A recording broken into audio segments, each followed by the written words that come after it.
Hello મિત્રો, welcome to my new vlog. આજે છે 19 તારીખ અને શનિવાર. આજનો દિવસ મારા અને ઝીલ માટે ખૂબ જ એક્સાઇટિંગ છે બિકોઝ અમને એક બહુ સરપ્રાઇઝિંગ કામ મળ્યું છે. તો કંઈ નહીં, એ કામ શું છે એ જાણવા માટે તમે બ્લોગમાં બન્યા રહેજો. અને હા, કામ બહુ બધા છે એટલે ફટાફટ હું બ્લોગની શરૂઆત કરું.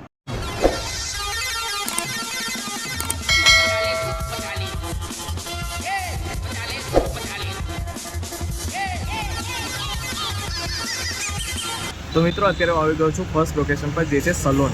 બિકોઝ ઝીલે કીધું કે હેર અને દાઢી બધું સેટ કરાય, ગ્રૂમિંગ કર પ્રોપર. બિલકુલ રિસ્ક નહીં લેને કા, કારણ કે આજનું કામ બહુ મોટું છે તો પછી સારું દેખાવું બી બહુ જરૂરી છે.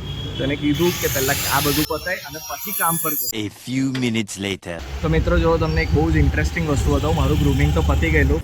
जरा मेरा मुखड़ा देखो, बताओ कैसा है मेरा हुलिया. પછી આ જો આ રીતે મારા બોક્સ લેવાના હતા કેકના, એ બી મેં લઈ લીધા છે. બટ હું તમને એક બહુ જ ઇન્ટરેસ્ટિંગ વસ્તુ બતાવું. આ જો અમારા ત્યાં વડોદરામાં આવી રીતે મસ્ત મૂર્તિ બનાવવામાં આવી છે હનુમાન દાદાની.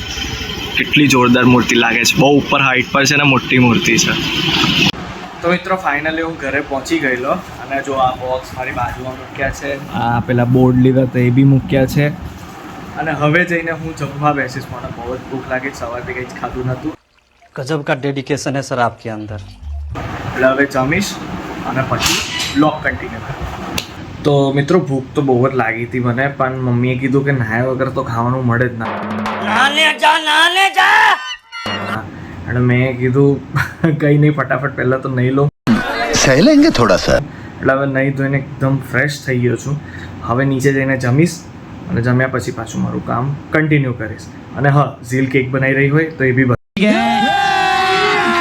अभी मजा आएगा ना भिड़ो. કે કેવી કેક બનાવી રહી છે.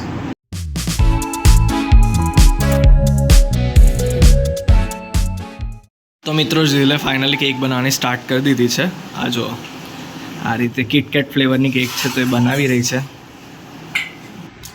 તો જમવાનું અને બધું પતાવીને ફાઇનલી હું વર્ક પર લાગી ગયો હતો. હમણાં તમને બતાવીને બધી ક્લિપો કે જમવા બેઠો તો ઝીલે કેક બનાવીને બધું જે બી હતું એ બધું પત્યું. એટલે પછી હું તરત ઉપર આવી ગયો અને મારા કામ પર બેસી ગયો. તો જો અત્યારે આ રીતે હું અત્યારે કોમ્પ્યુટરમાં એક શીટ બનાવી રહ્યો છું, મતલબ વર્ડ ફાઇલ છે એ બનાવી રહ્યો છું અને મારું કામ કરી રહ્યો છું. કોઈ દિવસ કઈ શાંતિથી કે શું કામ કરું છું, કંઈ નહીં, હું મારું કામ પતાવીને બ્લોગ કન્ટિન્યુ કરું. A few moments later. તો મિત્રો, ફાઇનલી કેક રેડી થઈ ગઈ છે અને આ ઝીલે કેક બનાવી દીધેલી. તો કંઈક આ રીતેની લાગે છે. હજુ બીજી એક કેક છે, એટલે એકચ્યુઅલીમાં 3-4 માળની કેક છે. કેટલા માળની છે ઝીલ? 3 માળની કેક છે. તો બીજી કેક છે એ બી હું તમને બતાવું. અને મિત્રો, આ છે કેક નંબર 2. તો તમે કમેન્ટમાં જરૂરથી બતાવજો કે આ કેક તમને કેવી લાગી. હજુ ફાઇનલ ડિઝાઇન એ તો ત્યાં લોકેશન પર જઈને થશે, તો એ વખતે તમને બતાવીશ. આનો આખો લુક છે એ આના કરતાં તો બ્યુટીફુલ થઈ જશે. તો ફાઇનલી બધું રેડી થઈ ગયું છે. તો હવે ઝીલ આમાંથી કેક કાઢશે અને મારો ભાઈ અને મારા પપ્પા એ બી અમારા જોડે આવી રહ્યા છે. અને આ બોક્સમાં બીજી બધી અમુક સામગ્રી છે એ બી લઈ લઈએ છીએ. તો કંઈ નહીં, ત્યાં જઈને તમને મળું અને ત્યાં ડેકોરેશન બી બતાવું કેવું છે, કારણ કે બહુ બધો સામાન છે એટલે ફટાફટ અત્યારે પહેલાં અહીંથી ત્યાં જવું પડશે. તો ત્યાં જઈને બ્લોગ કન્ટિન્યુ. તો ફાઇનલી હું લોકેશન પર આવી ગયેલો અને આ ઝીલ છે. ઝીલના હાથમાં કેક છે, મારા હાથમાં આ રીતેનું પેલું બોક્સ છે અને મારો ભાઈ અને મારા પપ્પા બી કેક લઈને જઈ રહ્યા છે. અને આ છે પાર્ટી પ્લોટ જ્યાં અમારો આજે ઓર્ડર છે. તો કંઈ નહીં, ડેકોરેશન કમ્પ્લીટ કરીને તમને બતાવું, ડેકોરેશનની પ્રોસેસ બી બતાવું. મેં તો વિડીયો ઉતારતો જઈશ અને ઝીલ કરતી હશે ડેકોરેટ, તો એ બી તમને બતાવું. તો મિત્રો, આ રીતે ઝીલે પ્રિપરેશન સ્ટાર્ટ કરી દીધી હતી કેકની, પણ ત્યાં હું બ્લોગ નહોતો કરી શક્યો બિકોઝ ત્યાં એ લોકોનો ફેમિલી ફંક્શન ચાલી રહેલું. પ્લસ બીજું શું હતું કે ત્યાં એક હોસ્ટ હતા, તો એ હોસ્ટ બી હોસ્ટિંગ કરી રહેલા. સો એના લીધે બેકગ્રાઉન્ડમાં બહુ જ બધો નોઇસ હતો, એટલે અત્યારે હું વોઇસ ઓવર કરી રહ્યો છું. એકચ્યુઅલીમાં આ અમારી one of the biggest opportunity હતી અમારા બેકરી માટે બેઝિકલી, કે આવી રીતે અમને કોઈ કેકનો ઓર્ડર મળ્યો. અને બહુ સરપ્રાઇઝિંગ વસ્તુ એ હતી ને બહુ ખુશીની વાત અમારા માટે એ હતી કે આ જે કેક અમે ડિલિવરી કરી રહ્યા હતા, એ જે ડોટર હતી, જેમની ડોટર એ ખાલી હજુ 1 વર્ષની એ દિવસે થઈ હતી અને એને આજ સુધી કેક નથી ચાખી. સો એ અમારા માટે બહુ સૌભાગ્યની વાત હતી કે કોઈની લાઈફનું પહેલી બર્થડે અને એ બી એ અમારી કેક ટેસ્ટ કરશે.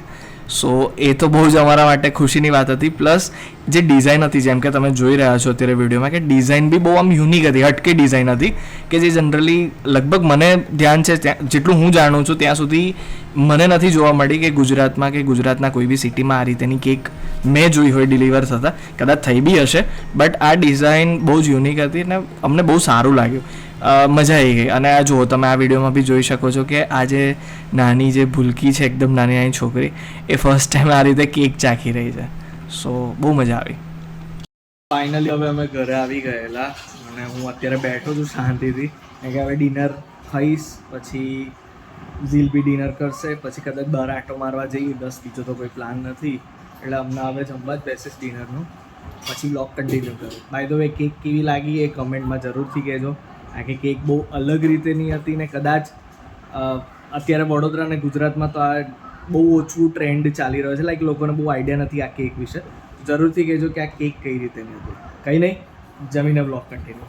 તો મિત્રો, હું અને ઝીલ તો બહાર જઈ ના શક્યા, કારણ કે તમે લોકો જોઈ શકો છો વાતાવરણમાં બહુ ખતરનાક પલટો આવી ગયેલો અને આમ વીજળીને ગાજવીજ થવા લાગેલી અને ઇવન ઇલેક્ટ્રિસિટી બી કટ ઓફ થઈ ગઈ હતી. તો કંઈ નહીં, બસ આજ માટે આટલું જ રાખીએ. અને હા, મારી ચેનલને સબસ્ક્રાઈબ કરવાનું ભૂલતા નહીં. મળું નવા વિડીયો સાથે, ત્યાં સુધી જય શ્રી કૃષ્ણ.